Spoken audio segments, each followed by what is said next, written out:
The Matrix Reloaded was released in 2003 and once again directed and written by the Wachowskis, except this time, following the success of the first one, the duo was basically told to go nuts and do whatever they liked. With unrestrained creativity, that certainly happened. With more action sequences, more philosophical dialogue, sunglasses and trench coats, does this translate to good action, story and characters? Which brings us to today as we take a closer look and find out, starting with the plot. The film opens with Neo, once again played by Keanu Reeves, having a vision of Trinity, played by Carrie-Anne Moss, being fatally wounded in a mission. Yes, very sad. Anyway. While at the same time, the forces of rebels are preparing to defend against a machine attack against their base, which is set to occur in a matter of days. While that's going on, Morpheus, played by Lawrence Fishburne, seeks the counsel of the Oracle and maintains his faith in the prophecy of the One. The trio go on a mission to bring Neo to the source and find a way to save Zion while the rebel forces prepare to defend the base. While all the machines inch closer to their door, agents hound them, and a reformed Agent Smith tracks down Neo for his own purposes. This film has gone down in film history as one of the most infamously bad movie sequels to ever exist, and it's not at all difficult to see why. Watching this film, I found myself not feeling at all motivated to keep watching or pay attention. And I think one of the major reasons for that is just that there's too much action. This film has at least 6 action sequences, which although not sounding like much, are truncated towards the first half and spaced closer together, tiring the audience out before even getting an hour in. And as if that wasn't enough, the film is carried by characters without any real personality or individuality. We see Neo being hailed as a messiah-like figure, but not how he feels about it. We don't see Trinity's feelings on being the partner of basically Jesus. We get Morpheus's faith in the prophecy, but not the reason why he holds on to it so strongly, while others are skeptical. Admittedly, they were similarly undeveloped in the first film, but with a simpler story and textbook hero's journey, they could afford to get away with that. Whereas now, with the story amping up, raising of stakes, and more complex ideas, we have nothing to anchor us because we don't have identical characters we can get behind. There are more problems to look at across this film. My main criticism of this film we'll look at last, but for now, let's take a look at this film's fight scenes and see what we've got to deal with. Now, in terms of picking a fight scene to take a look at, there are a few contenders, but only one really stood out as one to really take a closer look at. This is such a creative idea, having the protagonist fight not only one antagonist, but also an army all at once. An idea I'm surprised has not been done anywhere else. At least, not to my knowledge. But just because it has a good idea backing it, does that then translate into good execution?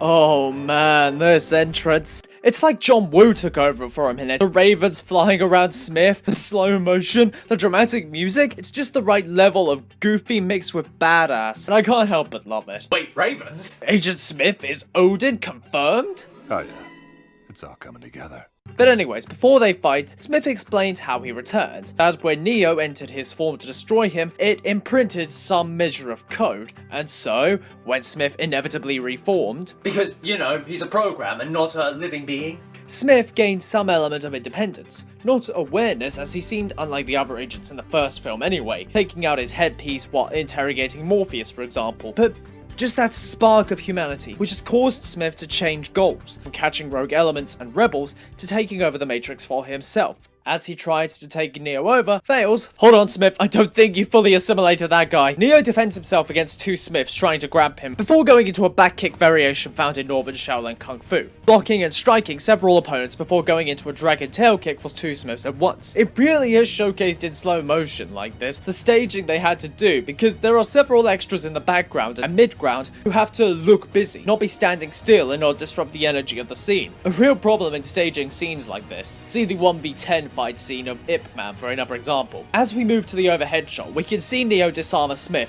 using a circular motion, something found regularly in Kung Fu and Chinese martial arts overall. As the circular motion disperses the energy of the strike, several more blocks and strikes, we then see some wire work, a lot of which we saw in the last film too, reminiscent of Wuxia productions, with acrobatic, more aerial work as the productions are customarily depicting larger than life figures and legends. As the fight continues with more wire work and exaggerated kicks, the progression amps up more and more.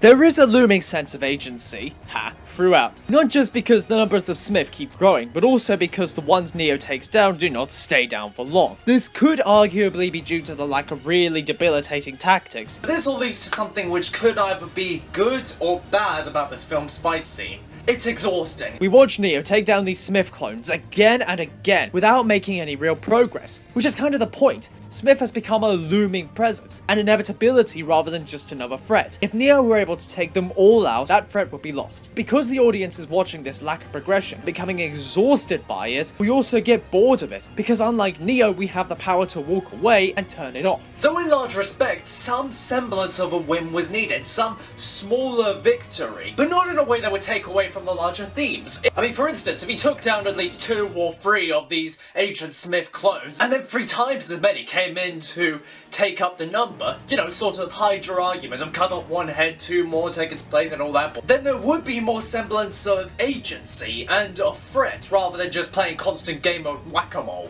or whack-a-smith, or whack-a-weaver. Hey, that one works. Blocks, strikes, kicks, a sweep. A lot more legwork here compared to the first film, as Keanu Reeves had just had back surgery before shooting the first film. Oh, a little front flip on the head, a thing done a lot in Shaolin, although these days it does not have a practical purpose outside of conditioning and form work, and is often just a past demonstrations. Ah yes, the CG work. At a certain point this was inevitable, to showcase the scale of this concept, and the scale of the fight. It has just aged so poorly. It just looks so rubbery, without any sense of weight or mass. But in a weird way it matches with the wire work as well, as at certain times that can look kind of stilted or constricted. Neo moves it to moving a staff, the fundamental weapon of Chinese martial arts, as well as the art of CG fu apparently. We get a decent medley of strikes, blocks, and techniques, including this one from Monkey Staff, which I'm imagining was wire assisted, as that takes time to pull off. I mean, if Keanu did that on his own, then he gets a gold star from me. Although I think the computer did more of the work on that one. Neo eventually retreats from the Smiths,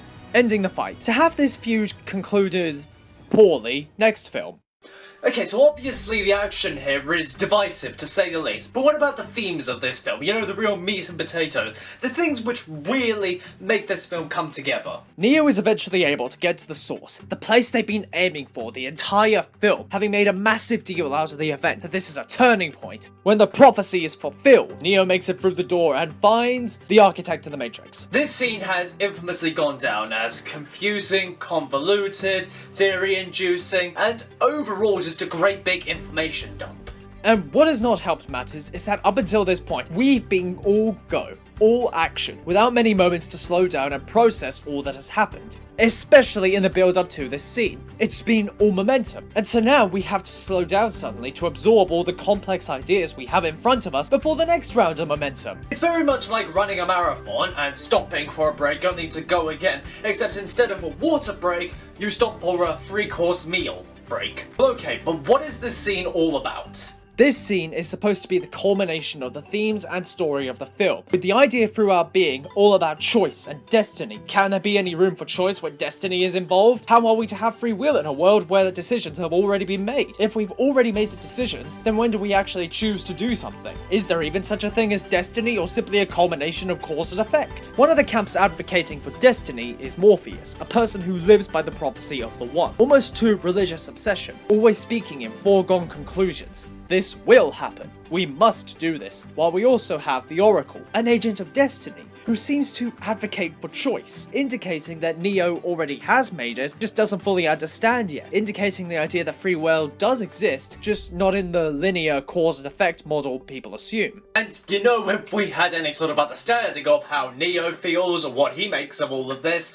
then, you know, that might bring a bit more impact to this discussion. But then, as it turns out, it never really mattered what sort of choice there was, because there was never any sort of choice to begin with. The architect explains that this is the second version of the Matrix, and although many fall into the control of the Matrix, 1% rebel and reject the Matrix, creating Zion. With such a percentage rebelling, they still need to have some measure of control, so the machines found a solution. But the people have a hero. Makes them feel safe. And the safer they feel, the fewer questions they ask. The position of the One is a product of the Matrix, another means of control, by giving the people who rebel against the programming a messiah to be drawn to and be distracted by, allowing for the machines to wipe out the 1% who rebel and start again. So, there was actually never a prophecy. Neo is not special. He's just a guy who has been conditioned to believe he is. Going back to the 2 pills in the first film, they were both, as it turns out, blue. he's still under the control of the Matrix, just given the illusion of choice, having been primed to act in this role, believe in this story, and lead the people of Zion the wrong way. As well as the audience. Because we've gone into this sequel following the standard hero's journey, we too have been primed to think of Neo as a chosen one character. Such a thing is an interesting, fascinating idea, and relevant. Looking at the modern world today, many companies, although looking different or competing, simply line the same pockets, being owned by the same few companies or people, and any actual choices on things like technology, food, entertainment are decided for you. How many times have you bought something, gone somewhere, eaten something, because everyone else was doing it? We as a culture have become raised and conditioned to follow the same trends, patterns, and callings as a means of control and influence. Vote for this person, buy this thing, go here, learn this. Making this film, although poorly executed, is kind of ahead of its time in a way. Or maybe not, as when we get back to the real world, Neo is suddenly able to control the machines and stops them telekinetically. Huh? See, this is my main problem with the film. They've just revealed that Neo is not special, that he does not have any powers or chosen oneness, only to suddenly have these powers. See, it led to the theory that Zion is just another part of the Matrix, which overall I do agree with, because otherwise this makes no goddamn sense. Well, it seemed to be anyway, as they treat Neo like the Messiah figure next film in the imagery evoked. How can you say he's not special but still treat him like he is? You're basically just a parent playing favorites by this point. Which I think summarizes this whole film, quite frankly. This film has some big ideas and big concepts entwined and looped in with this film. They were either just not executed or done so quite poorly. With bland, paper-thin characters that we can't get invested in, action which does not progress or is paced in a way to make the audience feel a certain way, only to backfire because the audience feels a certain way, and overall a poorly paced story that doesn't make room for the significant ideas at play. Maybe the next one will be better, but I'm not holding my breath. Thank you for watching this week's video, and in the comments let me know if you've seen this film and what your take is on it. Did you think the same as I did and that the film was real convoluted? Or did you enjoy the film? Were you able to stomach the, well, frankly terrible pacing? Or did you think the pacing was better than I did? Whatever your thoughts, let me know down in the comments below. And until next time everyone, peace be with you.